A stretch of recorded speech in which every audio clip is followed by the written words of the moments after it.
All right. Welcome to Spies and Spymasters Happy Hour. I'm Amanda Olkey, the Director of Adult Education at the International Spy Museum in Washington, D.C. And tonight we're thrilled to have our good friend Marc Polymeropoulos as our very special guest. Marc has recently channeled his 26-year career at the CIA into a new book, Clarity in Crisis: Leadership Lessons from the CIA. And Marc headed the CIA's clandestine operations from Dublin to Moscow against among many other intense assignments.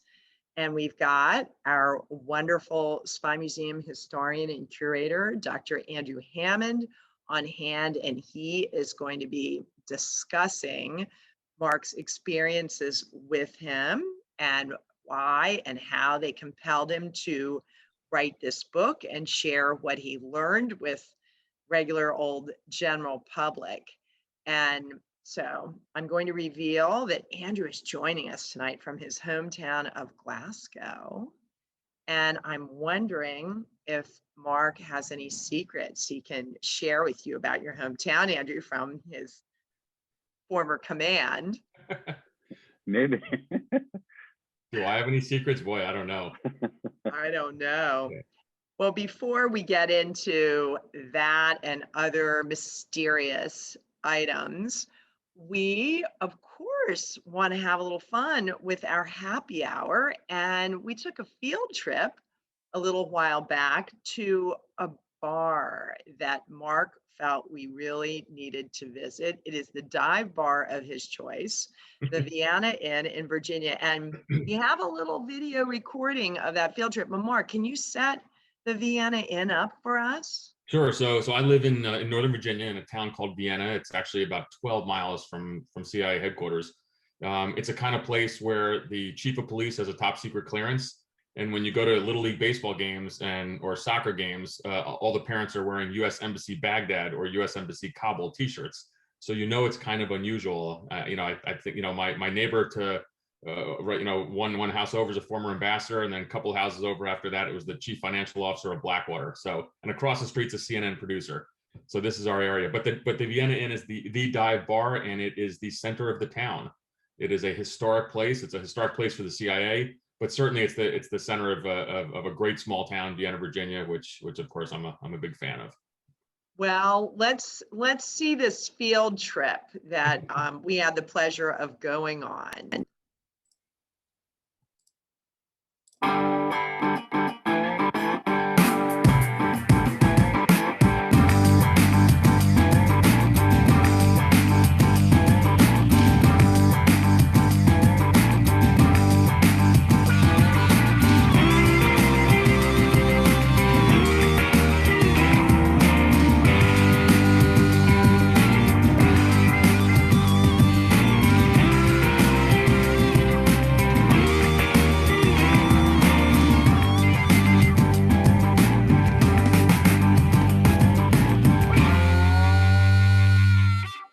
Our fantastic Hannah Soloyo gets the video credit on that. And Marc, tell us about the hat, and then I will disappear and Andrew will take over and ask you non-hat oriented questions. Sure. So that I was a base chief in Eastern Afghanistan, 2011 to 2012.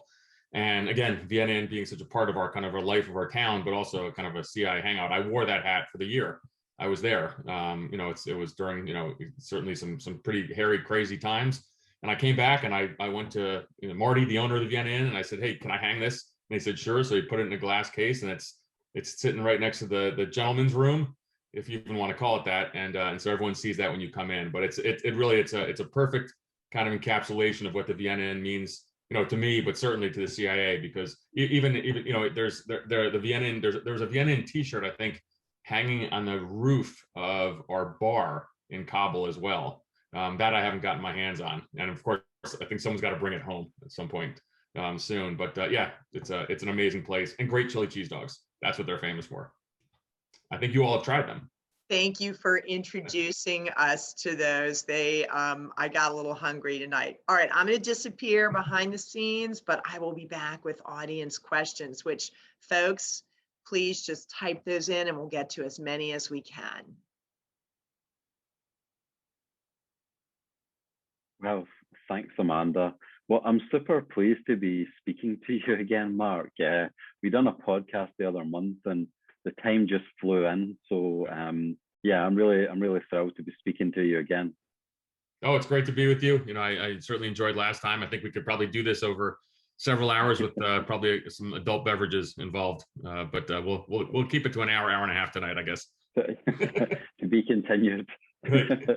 So I just wanted to start off. You know, you've got your Washington Nationals jersey on tonight, and from your book and from speaking to you, you have this palpable love of baseball.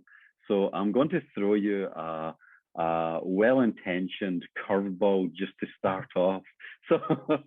So I know in the book you discuss your journey from being a Mets fan to a Red Sox fan to a Nats fan. So I want to set up a fictional scenario. Oh boy! It's the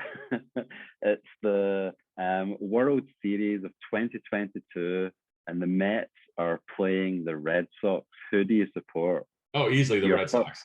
I'm done with the Mets. Sox, really? I've moved on from the Nets. I'm more of, it would be a little bit of a little bit painful between the Red Sox and the Nationals, but the Nationals stink this year. The Red Sox are in contention, so. No, I just, there's even, I'm staring at my Twitter feed now because it's the trading deadline. And so I'm wondering if the Nats actually would trade Max Scherzer to the Red Sox. And then I might actually, have a good evening after that. That's okay by me. So if it was the Nats and the Red Sox, you would go for the Nats? Ooh, well, the Nats won in 19. I don't know. That's going to be hard. I'm a diehard Red Sox. I love both teams. That's my nightmare scenario. So I'm going to, yeah, it's not going to happen this year. Definitely not this year. Right. And just to, just before we get into the book proper, I wonder if I could just ask you a question about baseball and the career that you had at the CIA, because I know that you see a lot of synergies. I know you see baseball as a useful metaphor for espionage, whether it be in terms of the getting a .3 for recruiting and running assets or whatever. So just expand the analogy out for everyone. Sure. So I mean, one of the things about espionage operations, just about baseball, it's hard.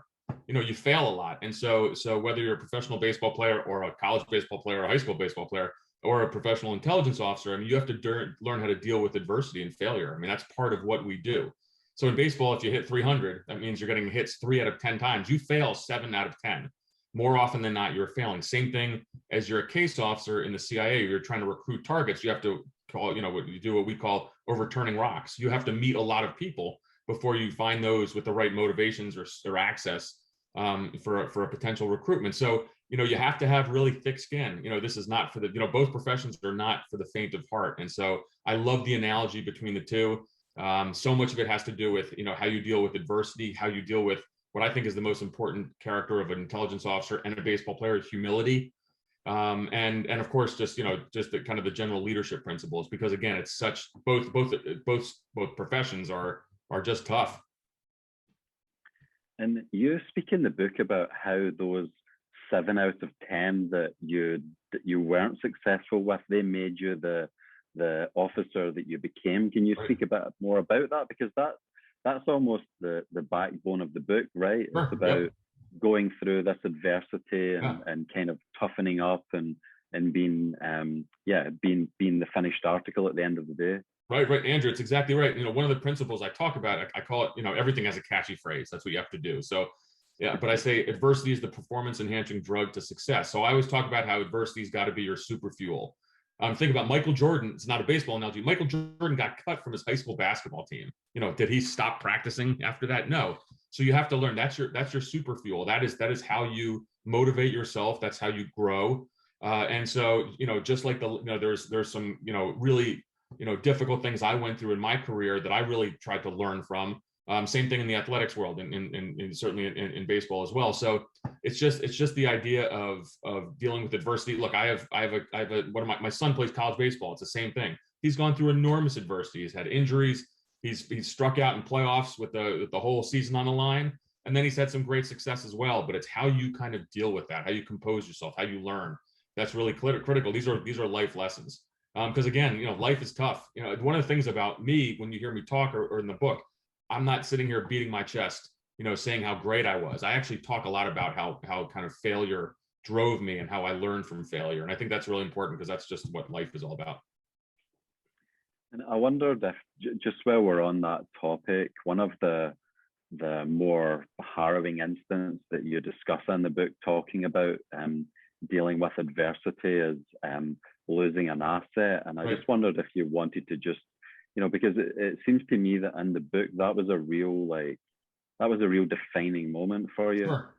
So one of the things, first and foremost, everybody has to go through the experience of dealing with the CIA's Publication Review Board.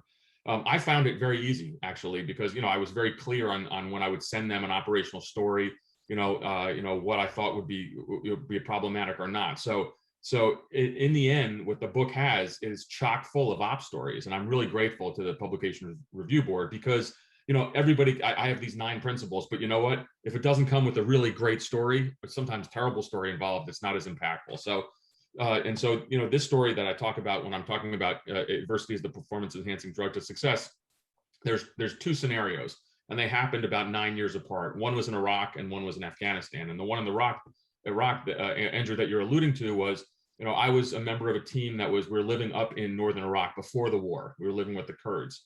And we were trying to penetrate, of course, the regime of Saddam Hussein, whether it's the military, intelligence, security services, et cetera. And so we had an asset, and he would cross, I believe it was 36th parallel or 32nd parallel. I'm getting it confused, but he would cross regime lines to come meet with us. Langley, CIA headquarters back in Langley, Virginia, was really excited. He was providing us order of battle information, stuff that was really important as we're preparing for a possible invasion. And so, and I was a young officer, and I frankly, I pushed him too hard. We met too often, and ultimately he was caught. The terrible, tragedy was, the sanction for someone spying like that working for us is certainly not going to be. He's put in jail. He was tortured and he was killed, and we found out about it. And that to me, was something that really hit me hard, and I never forgot that. So that was really an incredible case of adversity, because then it really hit home, which is kind of the sacred ethos of a case officer, is that you have your agent's life in your hands, and you just never forget that. And that is kind of the fundamentally, when you go to work every day, you have to remember that it's not just a job, that people are depending on you to be really good, because the sanction can be so awful. And then I moved in, to a situation in Afghanistan in 2011, 2012, where we were running an operation to try to find, fix, and help the U.S. military, frankly, finish a high-value target, a Taliban member who had been responsible for the deaths of 2 CIA officers several years earlier, and he was still plotting attacks against U.S. forces, which is also important. And so, but I ran this operation much differently. I was much more patient, even though everyone wanted us to, get the job done. Ultimately, over kind of painstaking weeks and months, we recruited assets, agents who put on the X this Taliban target, and he was, let's just say, removed from the battlefield. But there's no way that success would not have happened if it had not been that time 9 years earlier when I really screwed up and I pushed things and I rushed things too much. And and the end of the story, particularly in the book, but it's a really powerful story, is that from Eastern Afghanistan, we're 6,000 miles from where we're talking, where I am right now, and certainly not part of the CIA playbook. But we called the widow of one of our officers who was killed, just to let her know that that justice was finally done. And you're not supposed to do that, but I let my officers do this because it was really important. So I think that's a kind of two powerful stories when you talk about adversity is the PED to success, because you got to learn from failure. I learned patience. I learned to be much more meticulous, and so those 2 stories, I think, really kind of bring that home in a powerful way. To me, your book is like a house, and there's 9 rooms that are really, really interesting, and that's one of my favorite rooms in the house. But just to continue with that analogy, I wondered if we could come outside the house. Can you just tell our viewers what the book's about? Just give them a sense of the architecture and, you know, what you set out to do. Right. So you know, Clarity in Crisis: Leadership Lessons from the CIA. So why did I write the book? It's a great story because it's certainly something that I didn't expect I would do. But at the end of my career, I realized a couple of things. First is that I became a really good leader at the end of my career. I was not a really good leader at other times. And you know, we in CIA, what we do is we obviously, when you run operations, you write cables. Looking back at my first couple leadership assignments, at the end of my career, I would read cables I wrote, and guess what? It all said in there. It was all about me. I'm leading. Maybe I'm the chief operations at a station or a deputy station chief. It's all about me. Why is my name in that all the time, or my pseudonym, or whatever? You know, we do some weird things. But ultimately, at the end of my career, you know, it was not about me anymore, and I developed a leadership style, which I just learned from the streets of the third world. I was a Near East operations officer and a counterterrorism center officer. But all of a sudden, I developed a leadership style, and it was all based on the idea of how to lead in times of ambiguity. And so at the end of my career, you know, when we had a lack of situational awareness, where there was, you know, something not good was going to happen, all of a sudden I'm in my happy place. I was comfortable with that. That's not a normal state of affairs, but I really kind of decided to write a book and kind of dissect why that was the case. So I came up with these 9 principles that build on each other. This is not taught in any leadership school. CIA actually doesn't do leadership all that well. You know, the U.S. military, if you're a colonel, you've gone to 2 separate 1-year stints at leadership schools. At the agency, I think we have 2 or 3 weeks in our career, so we got to do better. But ultimately, I wanted to put on paper, you know, my leadership philosophy, which would enable me to be happy in that gray space. You know, so there's all these, you know, things you hear about. You know, so who raises their hand when times are tough? Well, it's men and women of the CIA who are able to be comfortable in those, you know, and have no fear in times of ambiguity. And I got to that point at the end of my career. So I kind of dissected it and wanted to write a book about it because I also think it's applicable to all walks of life. And, you know, one of my friends, he's you know, a good college buddy of mine, said, "Hey, Mark, you know, I know you work in this crazy type A, you know, alpha male, alpha female role, but your book better apply to a librarian too. Like, it's got to apply to everybody." And I really wrote it in that sense, in that fashion. So people can really look at the principles, understand in their walks of life how it would apply, and then be comfortable again when times are tough. And you know, I think you know, I'm really excited about it because I think it really kind of reflected exactly, you know, my leadership philosophy by the end of my career. And I mean, one of the things that I find really interesting about your story is, you know, you're very down to earth and humble and self-facing, but, you know, for our viewers that don't know, you were one of the most highly decorated officers of your generation, and, you know, multiple honors and awards, and you were senior intelligence service. You know, so I know that the 70% that you missed, or, you know, I know that you used them to build yourself up, but I guess some people that might be starting out in their careers would be thinking, well, how did you manage to hit the 30%? Like, no, sure, no, that's what's the secret to doing that? Because well, I don't know. I think right. So no, it's a great question. Get to where you are just by failing, right? Well, I don't know. I stuck around for a long time, and it's a lot of luck. No, but I think there's, you know, there's a couple things. One is, and just, you know, it's a great question because well, there's 2 parts of it. One is, look, I volunteered for everything. So whether it was Iraq, Afghanistan, anything that came along, you know, I wanted to be kind of, you know, at the tip of the spear, one of the first ones in. So I volunteered for tough assignments, and that's, you know, not saying everyone has to do that, but you know, I really think that I was, you know, able to witness, you know, a great deal of history. I don't think there was a covert action program in the Middle East that I wasn't involved in. And so, you know, that's one thing. It's just raising your hand and saying, you know, send me. I was always really willing to do that. And there also too, it's, you know, look, we also, I spent the majority of my time working in a region that was front and center in the news. So the Middle East is a very important area. Now, it might not be so in the future. Look, we might have this pivot to Asia. So God bless everyone who's learning Chinese, because they're gonna have some, you know, incredible experiences, and of course have in the past as well. But ultimately, you know, I worked in hotspots, and so, you know, that was a time where these issues were in the front page of every, you know, newspaper in the Western world. In my basement, I'll tell you a quick story. In my basement, like everybody has this. So I have all my intelligence medals, you know, gathering dust. And you're right, I was highly decorated because I did a lot of good stuff over the years. And then there's 3 or 4 front pages of the Washington Post and New York Times that are framed based on operations that I ran or participated in. So I was a witness to history, and I helped make history. So that was really exciting. But and this what applies to the book a little bit. By the end of my career, none of that stuff mattered. I'm not going to be remembered for these operations. You know, I'll sit around my buddies at the Vienna Inn. We always meet, you know, once or twice a year, and we'll be, you know, having some drinks, and we'll talk about all the great things we did. But the most important thing that I did at the end of my career was the mentoring piece, and was passing the torch to the next generation. And that's another reason why I really wanted to write this book, because I will be remembered for the leadership part, not for all the kind of fancy hardware I had. So sure, you know, I stepped up, I did some great stuff, but I'm more proud of you know, some of the, you know, current case officers who are chiefs of station or deputy chiefs of station. You know, I did a book signing in Vienna, you know, a month or two ago, and a couple of them came, and they said, hey, you know, they were excited. They said, you were the best leader that I ever had, and you taught me these things, and I'm using them now. And that to me is much more important than all the fancy hardware that's in the basement. Look, trust me, I have an ego. I go downstairs, I take a look at it, I'm like, wow, that was pretty cool. But that's you know, that's just for me and a glass of scotch on a lonely night. Or I sit there and I show my kids this, and they're like, Dad, there's a Nats game on. Can we go watch TV? Like, nobody cares. But one is remembered for how they passed the torch, and that's why I wrote the book, because I think that leadership stuff is really important.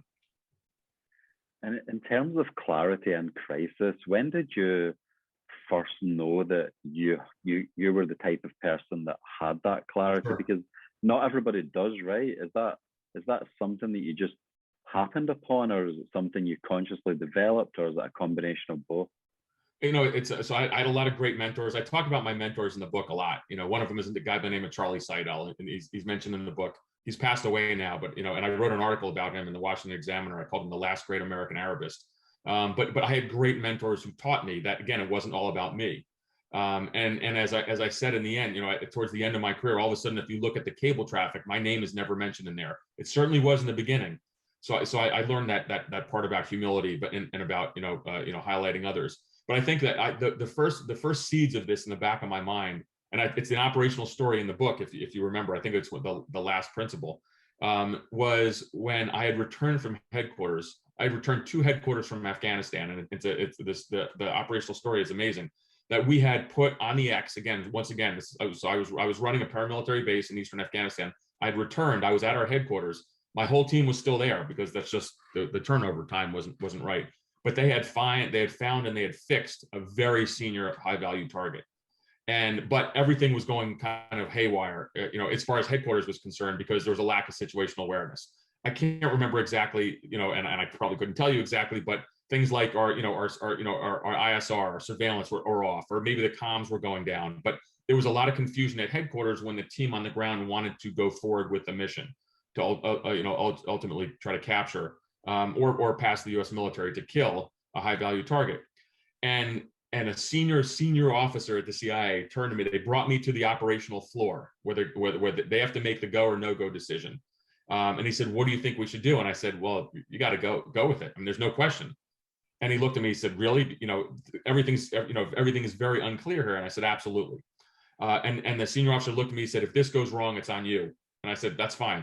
I had no problem giving that recommendation. I wasn't making a decision. I gave the recommendation. Operation turned out to be a success. We ended up, removing from the battlefield a really bad guy who killed a lot of Americans and was going to kill more.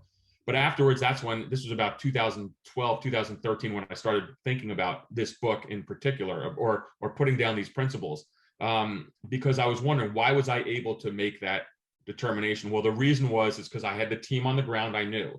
And again, this is going to go into our principles, but we had incredible camaraderie. I had trained them all. I had mentored them all. There was an incredible sense of competition, so everyone was rising to the top.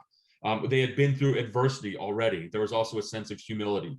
It was just all these factors that kind of put into play as I dissected this later on, where I was able to make a decision that I had absolutely no doubt that they were making the right recommendation to go forward. And so, you know, it kind of stems from that. But I think that was the first time when I realized that I had something to offer in terms of leadership, lessons, that I could put onto paper. And then kind of, as I eventually retired in 2019, 7 years later, I decided to write the book. And just to go back to the analogy of the book as a house and the different rooms, are there any other rooms that you're particularly fond of? Oh boy. There's a whole bunch that I am, but I thought I would give you the chance to speak about one that you're really interested in. So family values is one that means a lot to me. And I'll tell two stories from that. And again, it's HarperCollins, the publisher, is like, don't talk about all the stuff because no one's going to buy the book. So I hope everyone buys the book tonight. But anyhow, but I'll tell you, it's a principle called family values. And I'll give two stories on this. But the whole idea is that when you build a team that ultimately is going to be able to succeed when times are tough, you have to have this sense of camaraderie. And I dare say, as I've run, especially small teams, small stations, there's a lot of love you have for each other, for the men and women there. And you can do this in many different manners. It's not going to the Vienna Inn and all drinking together. Like that's kind of an old school way, but it's creating this sense of family. So I'll tell you two stories. The first is when I came back from Iraq. I was lucky, I suppose you could say that, to receive the Distinguished Intelligence Medal, which is a pretty serious award at the CIA. It's one of the agency's highest operational awards.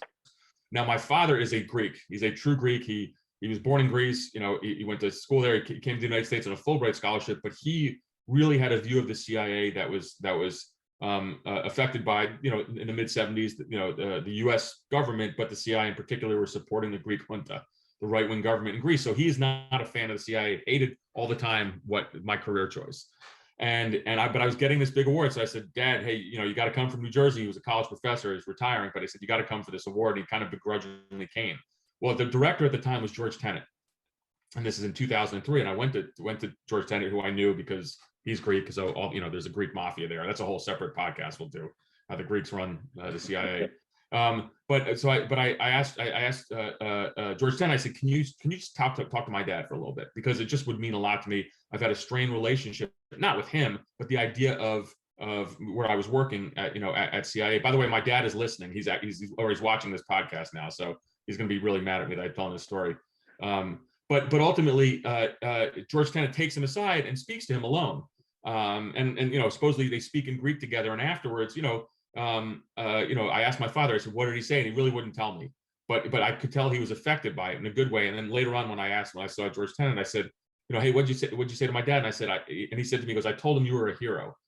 And so stepping back from that, this is a leader of the CIA taking 5, 10, 15 minutes out of his time to do something personally for me. And so when I go back to the principle of family values, that's the kind of organization, where we all really cared for each other.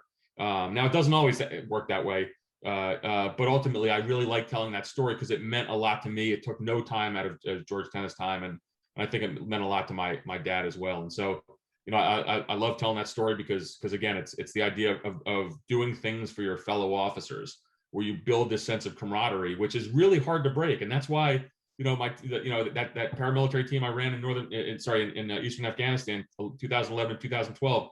1 or 2 times a year, we're sitting at the Vienna Inn, all getting together. We did it during COVID outside. They set up a tent. We froze our butts off in 30-degree weather, but everybody came because that's the kind of team you build. And so I like telling that story because I think it's really meaningful. It certainly meant a lot to me. And I mean, it may not seem on the surface as something that's quite as interesting or as exciting as the other chapters, but I found the one where you're discussing processes really interesting, because processes are really what makes a lot of the world turn around, right? But a lot of people forget them or just think that it's a little bit boring or mundane. Can you talk a little bit more about Sure. the role of process? So I call this one the process monkey, and you got to be, and I say this because everybody has to identify in whatever they're doing in life, the absolute fundamental processes that are imperative to get the job done. If you're a police officer, it's Miranda rights. If you're a Navy SEAL, you got to be able to shoot. And so, in CIA, for a CIA operations officer, it was what we call a surveillance detection route. You cannot be a case officer running agents overseas if you can't detect surveillance. But the point of talking about the process monkey is identify those critical processes that you must have. Because later on, when there's times of ambiguity, you're going to rely on those processes. That your people have done that, and that's going to be helpful in decision making. And so I use the example of surveillance detection routes at CIA, and I use an example when I was in the Middle East one time. I was going off to an operational meeting. Now, anyone who's traveled to the Middle East, certainly served in the Middle East, knows that traffic is awful. And so, and on a surveillance detection route, ultimately you're making several stops along the way, maybe 2 hours, 3 hours, maybe if it's in a really tough environment, even 24 hours. I'm I'm in a vehicle, maybe I'm switching vehicles, maybe I'm changing clothes, I'm in disguise. But ultimately, the idea is to get from point A to the operational meeting without someone following you. And so in this time, it's a real world scenario in the Middle East. So there was just traffic, happened. It always does. I made the mistake of not probably preparing well enough. I'm going to meet an agent. I know the station is really eager for this information. I know Washington does as well. There's a foreign policy decision that may hinge on what we collect from this penetration of this government. But ultimately, I'm sitting there in my car, and it's only me. There's no one else. And I know that I'm not going to make those timing stops. I'm not going to be able to conduct that surveillance detection route to safely meet an agent. And remember, what is sacrosanct about CIA, about the operational world, is the safety of our agents. And so what do? Am I going to cut corners? No one's going to know, by the way, especially if I don't have surveillance, no one's going to know. If I do have surveillance, I can get the asset, caught or killed or God forbid. But ultimately, what I ended up doing is I aborted the meeting. I didn't go because the traffic was too bad. There was no way I was going to make those timing stops. And so when I got back to the station chief said, who actually was my old mentor, Charlie, he said, "Mark, how was the meeting?" And I said, "Didn't make it. Traffic was bad. I had to board it. Couldn't get my timing stops right." And he said, "Got it." No question on me. And that's really important. And those are these fundamental processes that you have to, you have to learn to perform. Now, a key point of that, you also have to be able to innovate. And in the book, I really talk about innovation is really important. The processes can't drive anything. So what is innovation on something like a surveillance detection route? Well, I'm stuck in traffic in the Middle East in a car. What did I do next time? I grabbed a bicycle. Why not? I could weave in and out of traffic, or a moped. So that was the innovation piece. So I love this one. This is not the kind of the sexiest one of all the principles, but it's really important. And again, when you're down the line and you have to make that decision based on a lack of situational awareness, there's ambiguity, there's a lot of pressure on you. If you know your team has done these fundamentals, you're going to be a lot more confident. And one of the other things that I found really interesting, just on the topic of agents, you discussed the agent handler relationship, and you describe it as being almost an intimate relationship. And there's a really beautiful vignette in the book about that. Could you just discuss a little bit more about that relationship? So again, Andrew, as I mentioned before, the relationship between a case officer, an operations officer, and their agent is sacrosanct. And that's, you've seen that in the movies as well. I mean, that's not, this is not something terribly new, but I wanted to tell a personal story, because I also call it, it's a romance. I mean, it's a marriage. And this was a real story where we had recruited a penetration of an Arab government. Obviously, I can't say where it is. And we were training this individual in Europe. It wasn't in Scotland, but it was in Europe. We were training him on communication procedures and some surveillance detection, but it was how we were going to meet inside. And him and I spent 2 weeks together, and this is before he was going back inside. So I'm developing rapport, and he's getting to know me. But he took me aside one night as we're having dinner, and he said, "Mark, I just want to let you know something. I know you're going to be busy, and you probably have other people like me. Of course, I can't acknowledge that. You probably are running other agents, and your family's with you. And I know that, the Americans all watch the Armed Forces Network. So you're going to watch your football game on Sundays. So you're going to think of me every so often. We're going to meet maybe once a month or so, once every 3 weeks in clandestine meetings, which are really important. I know you'll gear up for it, but here's the real deal. I'm going to think of you every single day, because if you make one mistake, not only am I going to die, but my whole family is going to die as well." And I was a young operations officer at the time. And that really, again, that was like that was a amazing moment in my career, understanding the importance of what we do. Because again, this is not Psych 101. This is Psych 501. This is someone putting their life in my hands. And it really motivated me to be better, frankly, to up my game on my trade craft, not to get this individual caught. But I think that's in essence, that's such a powerful story in terms of the relationship between a case officer and their handler. And you can call it a marriage, a love affair. I will say that, these are the individuals I never forget, because remember what they're doing. And I talk about the book, that kind of the whole recruitment cycle as kind of a primer on this, but ultimately they are betraying their country for something. Maybe it's financial gain. Maybe they believe in, American, democracy or system of government. Maybe they've reached the glass ceiling in their governments, but but they have betrayed their country and they're putting their life, you know, in my hands or the hands of my fellow colleagues. It's pretty powerful. And I don't know, you know, many other professions where you have that sense of responsibility. You know, maybe a surgeon, you know, or something like that. But it was pretty profound for me. I love telling that story. And, you know, and again, I credit this, you know, the CIA cleared that story for me, which was really important because I wanted to tell it. And they did so.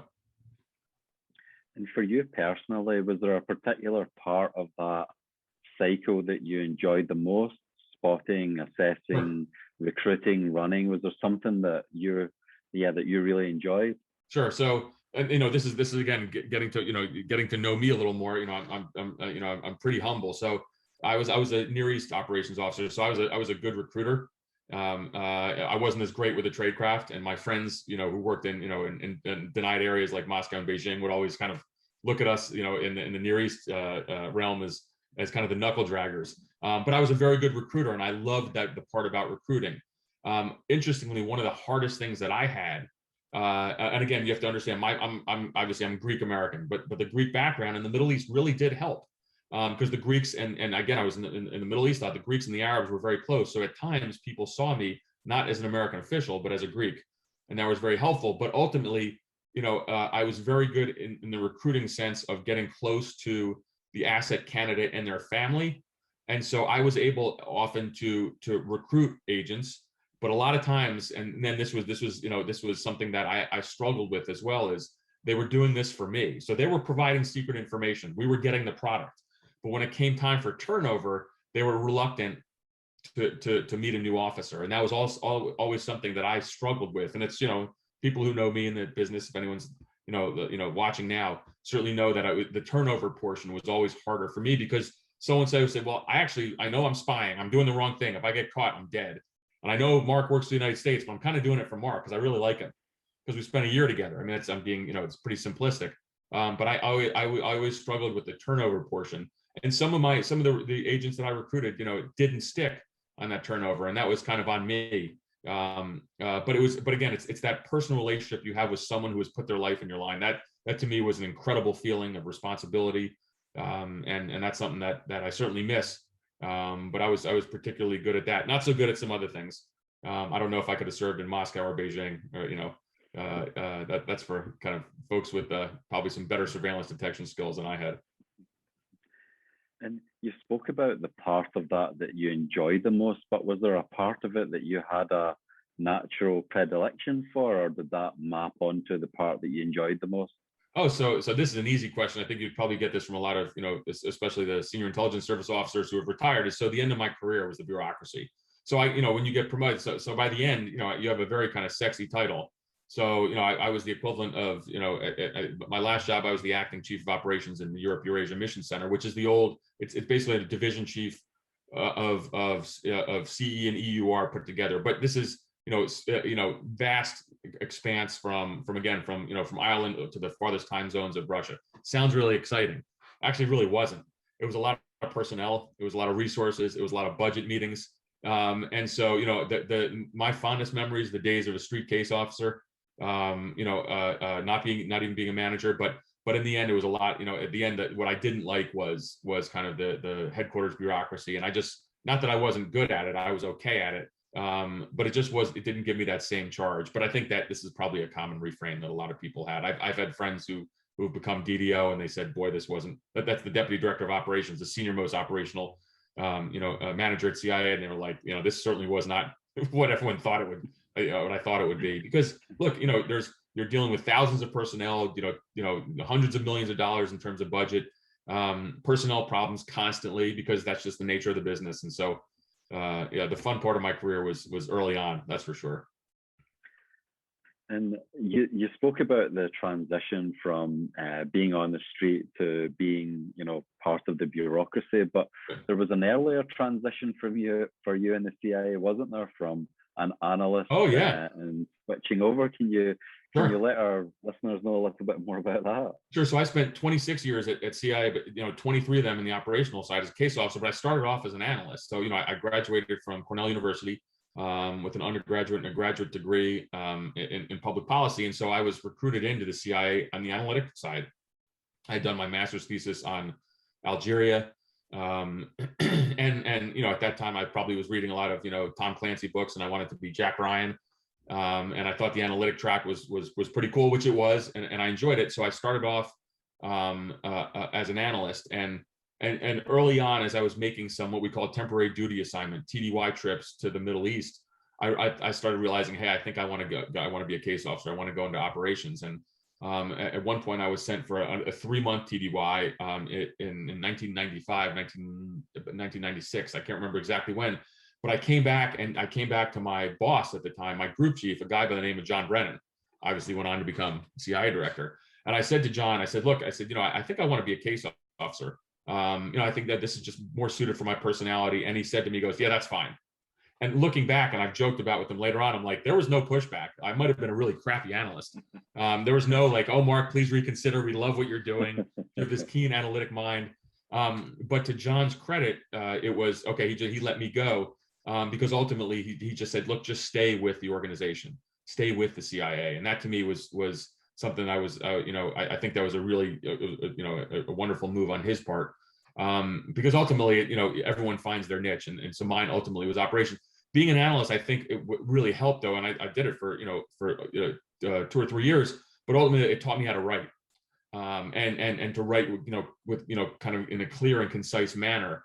And that as a case officer really helped later on, because I had to write operational cables. And you know, there's the old adage on the operational side, you know, if it's not down on in a cable, it didn't happen. And so I learned how to write well. And I think that really helped me later on.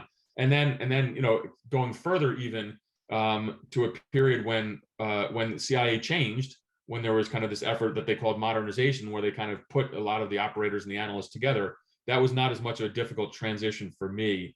And then you throw on top a lot of the war zone service, where we had operators and operations officers and analysts together. And so, you know, I think that, you know, melding the two worlds, I never thought there was anything wrong with that. I'm a veteran of kind of the counterterrorism center, and we did that for a long time.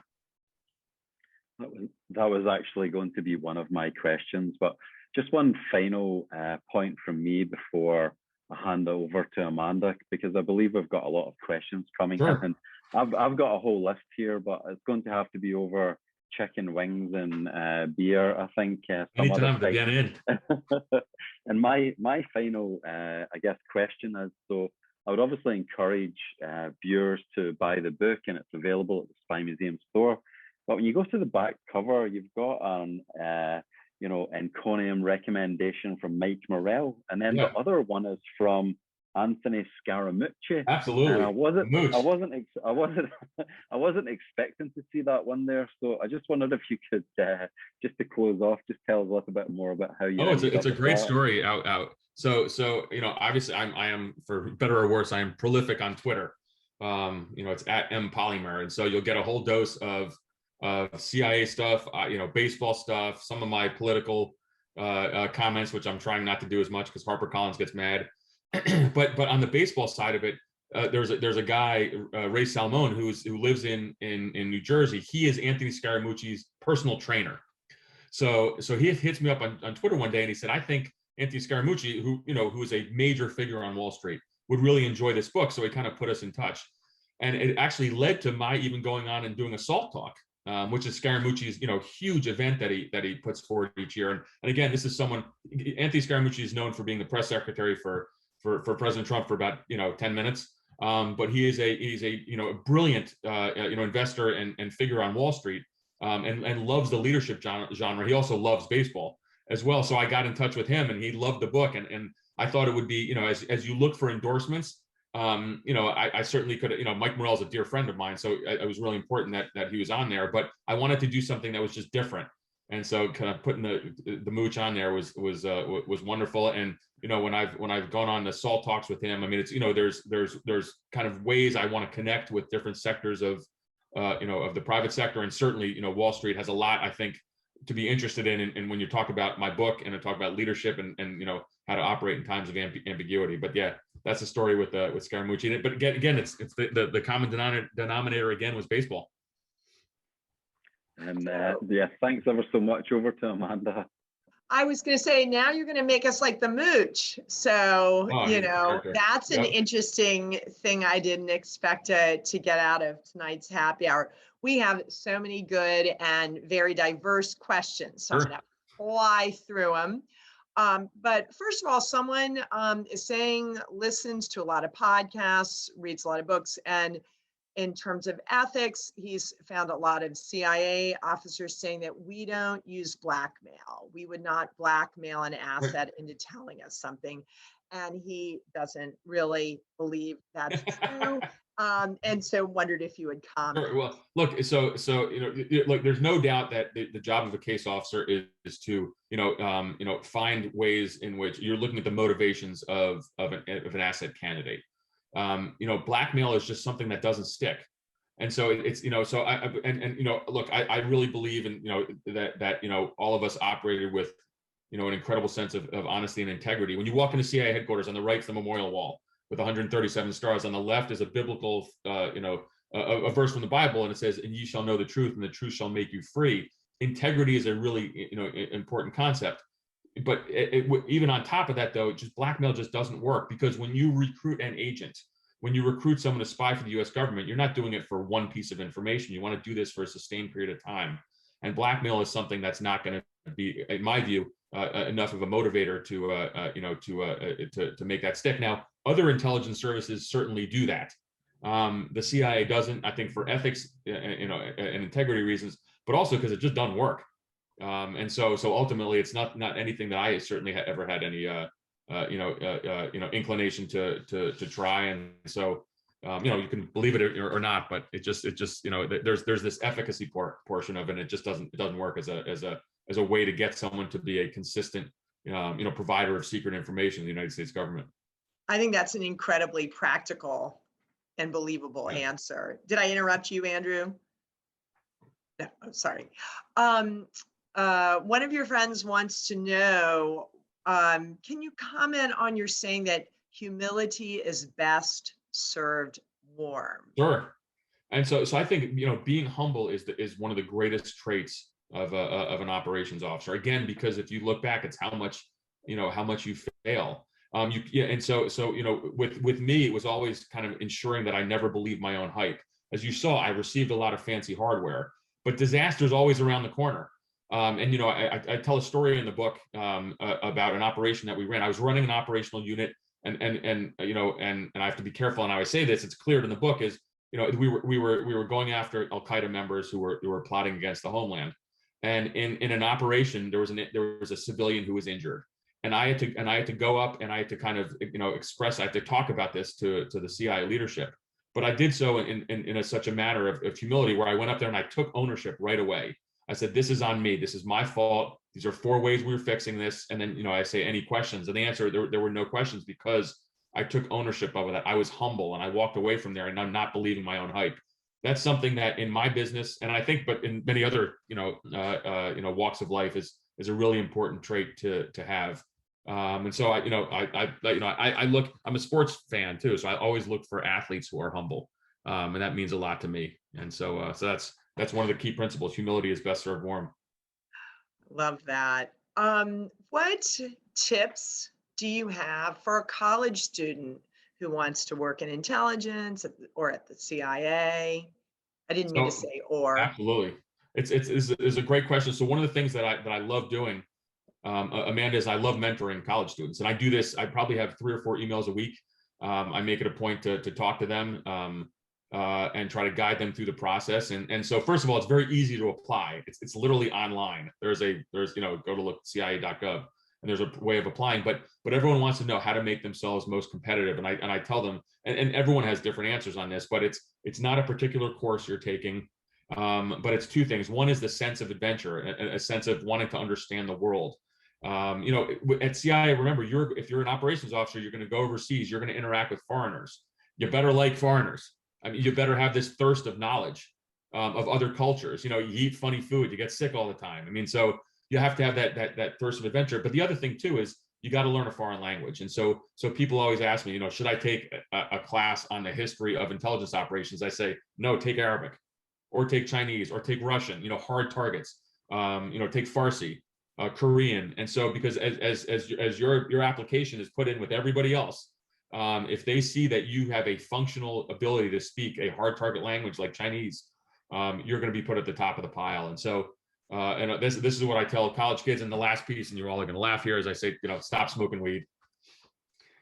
Just, everybody's done it. Cut it out the last year or two before you apply. I love talking to college kids. They're like, I've never done that. I'm like, all right, that doesn't really matter. But, there's some things that security processing will excuse. That's one of them, but hope it wasn't last week. Sorry. I like, once again, you're so practical, like just to give it a time, we don't have to go whole hog, but give it a solid breather. So one thing that is not the most important thing about you at all, but is often in the news, is the fact that you are someone who has had been a victim of, some people call it the Havana system or Havana syndrome. Sorry, I'm tongue-tied tonight. These are these microwave or radio wave attacks on many CIA people and other officials, I believe, if I'm correct. So 2 questions about that, the response of the agency, if you can comment on that. And someone who's really into the details, do you think it came from a satellite? Gotcha. So let me start off by saying that, one of the, so I had to retire from this. So this is a whole kind of other part of my life, which I allude to very briefly in the book, but I didn't want to, just because I wanted the book to kind of stand alone. But in December of 2017, I took a trip to Moscow as part of my official duties. And I was on, December 5th, I woke up with this incredible case of vertigo and tinnitus ringing in my ears, splitting headache, which and all these, especially the headaches have continued to this day. And it set me upon a health journey where I actually had to retire. I retired in July of 2019, where, again, I was, destined to, again, according to the agency's succession plans, all my performance appraisals, all of my, high SIS bonuses, this is all stupid, I'm saying this, but I was probably going to be in line for the 7th floor. And was asked even to consider that even as I was retiring, but I couldn't go to work for more than 2 or 3 hours because I was suffering from these brutal headaches. And so ultimately, this is something that, in my life now, I've become an advocate for the health care of our officers. Clearly, this is still happening. I think, you see the events as reported in the press. I got to be careful what happened at the U.S. Embassy in Vienna recently and multiple other locations. But the sad part of the story is that, after I retired, I was really pleading for the agency to provide health care for me. I needed to get to a certain place at Walter Reed Medical Center here in Bethesda, close by in Bethesda, Maryland. That's the world's leading traumatic brain injury program. And the fact of the matter is the administration of the agency at that time really rejected, my going there. And so I had to go public about this, and it caused a huge rift between me and CIA, my old colleagues. Ultimately, I got to Walter Reed. I will say with the new administration with Bill Burns, who is, I know him from previous times. It's kind of been an absolute sea change. I think Bill is a man of ethics and integrity. He believes that this is happening. He also served in Moscow as the ambassador, so he knows the Russians, because I think that's the prime culprit in this. And he's also met with many of the victims, and there's a lot of victims now. And so this is a really serious issue. I mean, I think we're past the point of talking about it as if people are psychosomatic and making it up. There's a lot of bodies stacking up, and there's a lot of people that are getting treated with me still to this day at Walter Reed. But I think that Director Burns is the right individual to kind of lead the agency forward, because we have to do 3 things. There has to be accountability on how we were all treated. That's kind of a necessary evil. And there's, as you heard, there's an Inspector General review on this, as well as the oversight committees are looking at it. That's the first thing. The second is healthcare. We've got to get our people treated. You can't have the situation that I was in, where they rejected me from getting healthcare. And the last piece is the culpability. We have to find out who did this and hold them accountable too. And so pretty serious issue. I'm in the press all the time. I talk about this a lot on TV, but ultimately it's to advocate for the healthcare of my former colleagues. And we wanted to respect you on that, because Sure. That is not the most interesting thing about you. Are you in the running for most interesting man in the world? Remember that? I drive a pickup truck and I go hang out at the Vienna Inn. I live a pretty simple life. So. Oh my gosh. Well, I want to ask you, I want to lighten things up a little bit, because it's a happy hour. Right. One thing very quickly, what is your favorite spy movie to recommend? And then we have a very interesting image of something that was plotted out with chicken bones. Oh God, oh, that's right. So my favorite spy movie. Wow, this is hard. You know, one of the things that I've been really lucky. I've been asked to be an advisor to a great company called Spycraft, which two former CIA officers, John Cipher and Jerry O'Shea, have started. And they are the aficionados. They're working with Hollywood to kind of put more kind of espionage related themes out there. And John has written some great stuff, aficionados on spy movies. So I'm gonna get in trouble because I maybe it's not exactly what they have in mind. But I love the movie Ronin. Ronin was a movie, with Robert De Niro was in it. It has incredible tradecraft. There's all sorts of still uncertainty about it, but it looks like it's a CIA knock who's penetrating kind of extremist groups in I believe it was in Paris. But the tradecraft in it is awesome, and it ends with the scene where he's meeting with what looks like an inside CIA officer. So Ronin is my favorite spy movie of all time. Probably second would be The Little Drummer Girl, which is based on a John le Carré book. And that to me was fascinating too, because we go back to how you recruit agents. This is it's a made up story, of course. But how the Israelis recruited someone to penetrate Palestinian terrorist organizations. And so Little Drummer Girl, I think, is number 2. All right. I think that Hannah has got a visual aid queued Oh, I love up. it. Yeah. And you are going to have to explain this to us. This is a great story. All right, it's there you go. So again, in the world of Vienna, Virginia, we have a lot of interesting folks. So this was a night where a good friend of mine, who's a B-1 pilot in the Air Force, him and I had, he had just moved here. Our both of our boys were playing on a baseball team together in high school baseball. And then we realized after many beers and many chicken wings that I was in Afghanistan, in Eastern Afghanistan, he was doing some bombing runs, overflights over us. So this is us, again, probably after too many drinks, with chicken wing bones, celery. There's got to be some beers and kind of a lot of gunk there. Kind of revisiting where I was on a ridge line and he was in a B-1 actually flying below me. And it was a hilarious night. And we love talking about this. And I think that's the essence of the VNN. Where else can you go and find, a CIA case officer and a B-1, Air Force B-1 pilot revisiting bombing runs in Afghanistan over wings and beer, and then, reliving it right there in true color. Well, we just thought that was the perfect way to visually wrap up the happy hour. I think we all need to hit the Vienna Inn and rendezvous with you, Mark. And I'm going to pick your brain about why the Greeks run the CIA. Because I am fascinated by that. Andrew, before I wrap this up, do you have any final remarks? Just go to the Spy Museum tomorrow if you're in the DMV and get Mark to sign your book. Mark is going to be in the museum's retail store from 12 to 2. He will sign it. He will probably even answer your questions in person. So that's a bonus. And you can just go in the store. You don't have to visit. You don't have to buy a ticket to go to the museum to go to the store. So thank you so much, Andrew.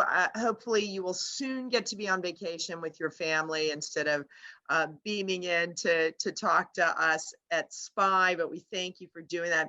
Mark, you are amazing.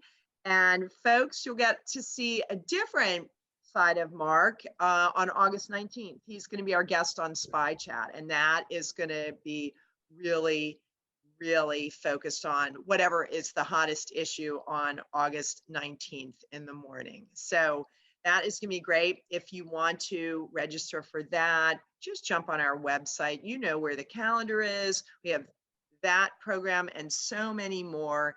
And of course, if you enjoy the programs, if you like hanging out with us online, please consider a donation to the Spy Museum, because we still need some help, but we're doing pretty darn well, I gotta say. So, and that's thanks to the guests, and thanks to the online guests, and thanks to you, fabulous people. Take care, everybody. Thank you. Good night. Thanks.